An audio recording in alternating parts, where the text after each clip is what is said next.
Assalamualaikum warahmatullahi wabarakatuh.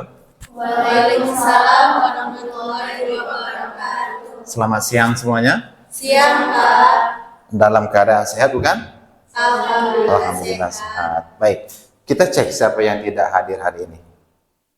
Ada yang tidak hadir? Hadir semua. Alhamdulillah. Berarti kita semangat untuk kuliah mengenai materi hari ini ya, terkait dengan jaminan kesehatan nasional. Oke.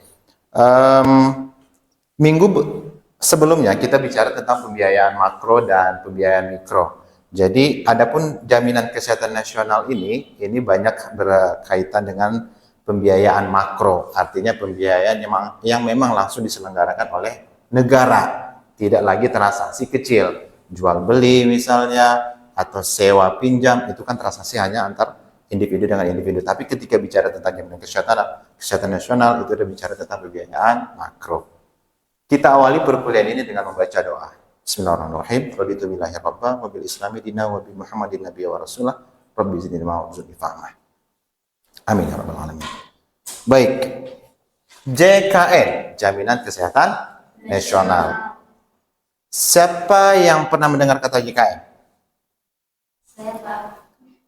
Pasti semuanya pernah dengar dong. Apa yang kamu tahu tentang JKN? Yang lain? KIS, apa itu? Kartu Indonesia? Ada lagi yang lain? Ya? Pengobatan dengan biaya yang terjangkau. Yes, benar. Fasilitas pelayanan yang gratis, Pak. Oke, ya. Cukup ya. Dari sekian banyak yang kalian sampaikan, ini semuanya memang bicara tentang jaminan kesehatan nasional. Mari kita lihat lebih dalam lagi terkait JKN.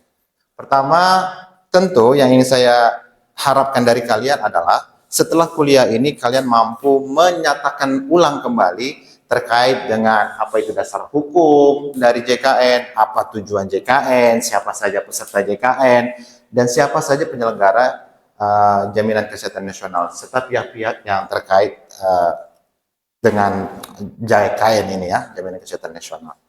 Baik, pertama apa itu JKN? JKN itu adalah program dari pemerintah Indonesia ya.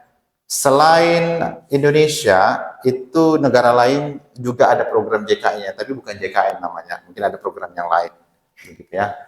Program ini bertujuan untuk memberikan akses pelayanan kesehatan yang terjangkau dan berkualitas kepada seluruh penduduk Indonesia. Kenapa ini menjadi tujuan utama? Karena faktanya banyak warga negara yang tidak terpenuhi aksesibilitas pelayanan kesehatan yang terdekat gitu ya. Misalnya ada warga negara yang tinggal di pelosok, ada tinggal di perbatasan, mereka itu kesulitan.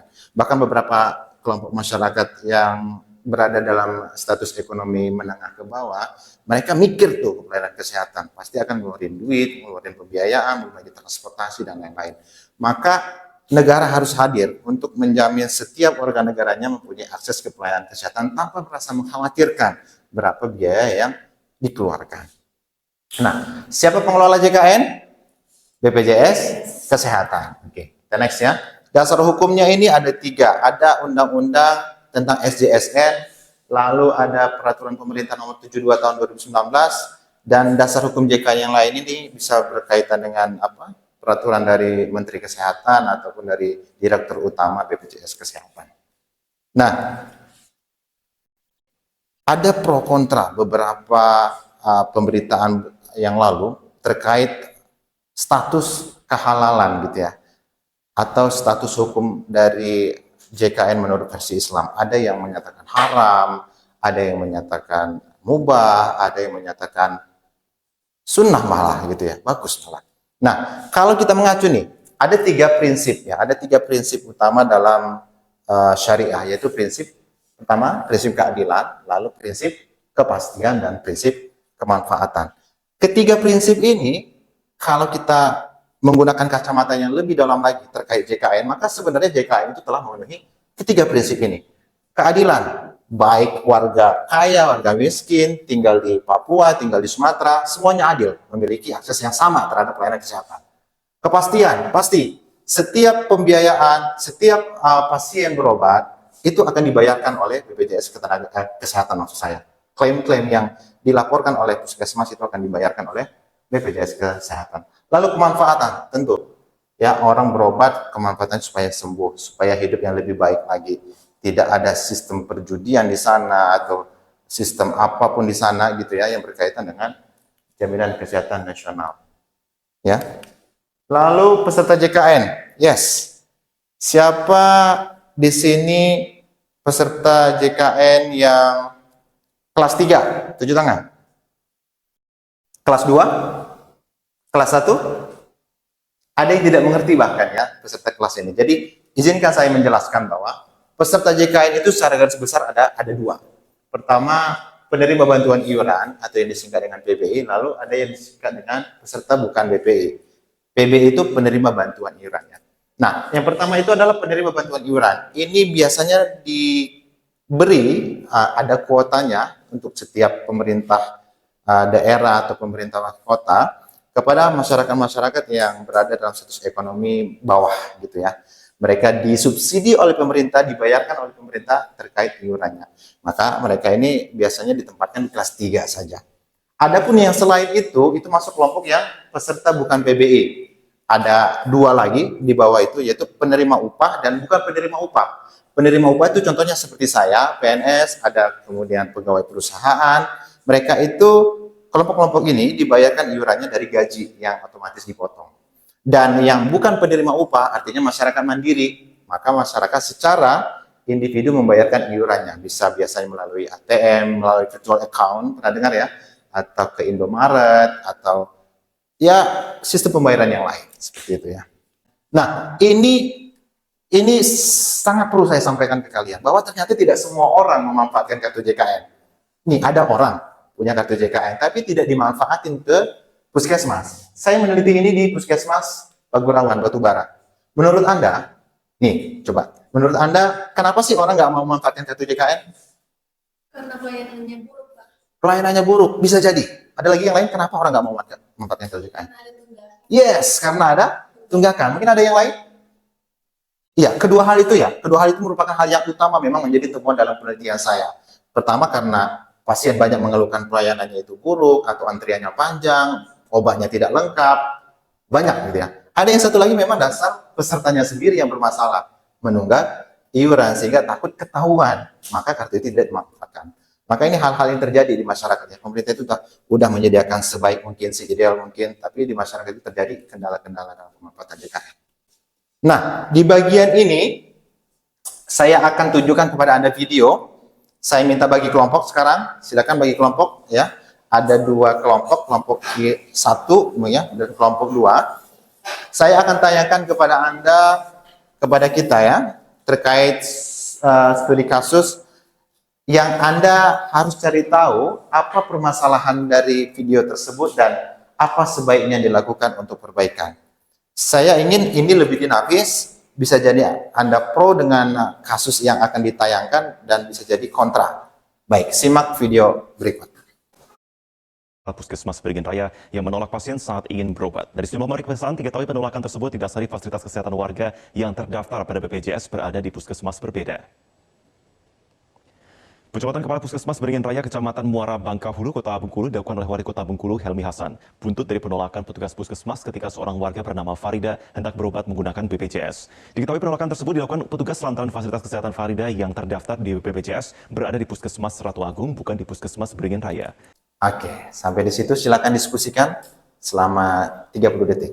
Baik, cukup. Diskusi cukup. Silakan masing-masing kelompok menyampaikan gagasannya. Untuk yang pertama, saya silakan kelompok pertama. Baik, Pak. Terima kasih Bapak dan teman-teman yang telah memberikan kesempatan kepada kami untuk menyampaikan argumen kami terkait kasus tolak pasien BPJS Kepala Puskesmas dicopot. Nah, di sini kami setuju dengan pencopotan Kepala Puskesmas karena pasien datang ke puskesmas itu sudah dalam keadaan gawat darurat.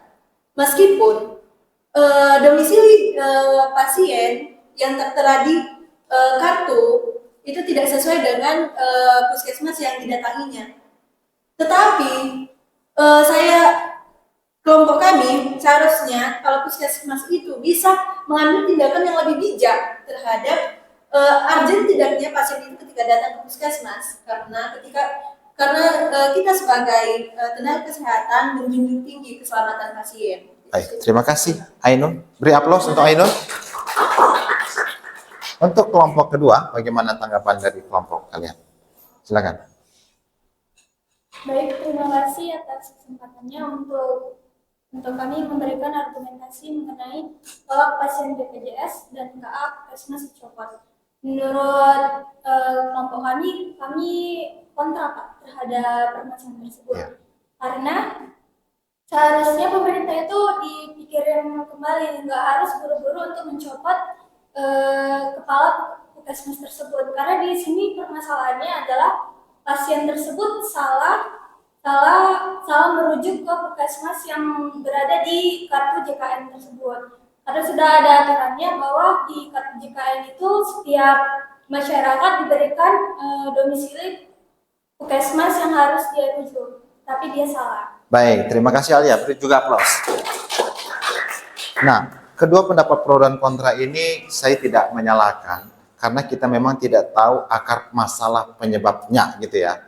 Yang tahu adalah mereka yang di lapangan. Jadi ketika ada pemberitaan seperti ini memang kita tidak serta-merta langsung menjustifikasi, memvonis bahwa yang salah adalah pemerintah atau yang benar adalah masyarakat. Tetapi kita harus tahu duduk permasalahannya.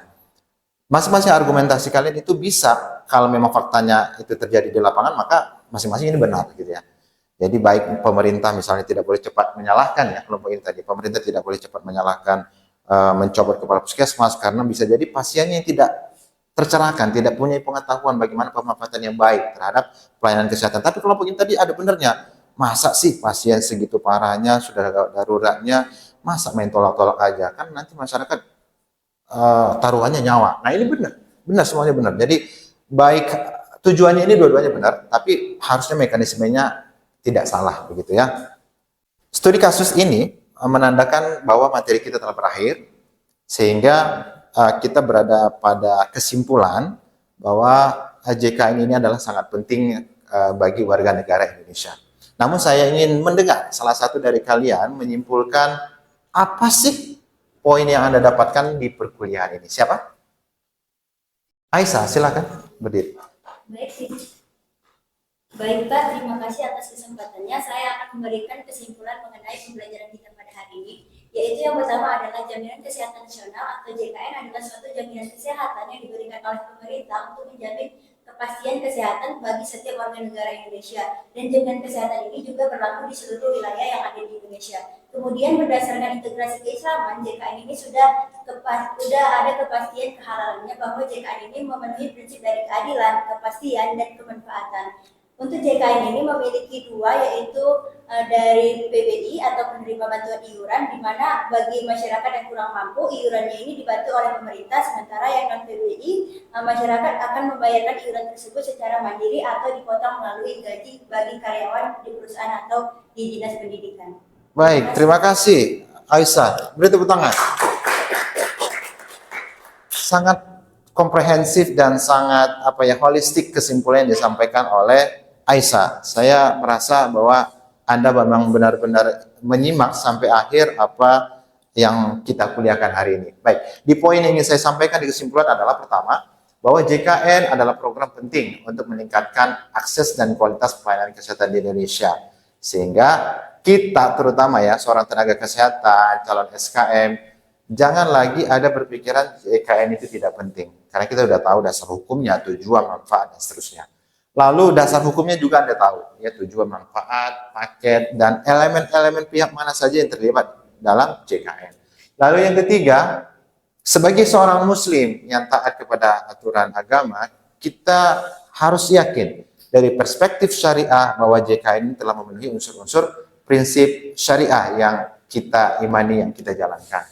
Lalu yang terakhir adalah JKN langkah menuju universal health coverage yang bertujuan untuk melindungi kesehatan dan kesejahteraan seluruh masyarakat Indonesia. Dan bersyukurnya Medan salah satu kota yang sudah UHC, yang mendapat predikat UHC. Artinya apa?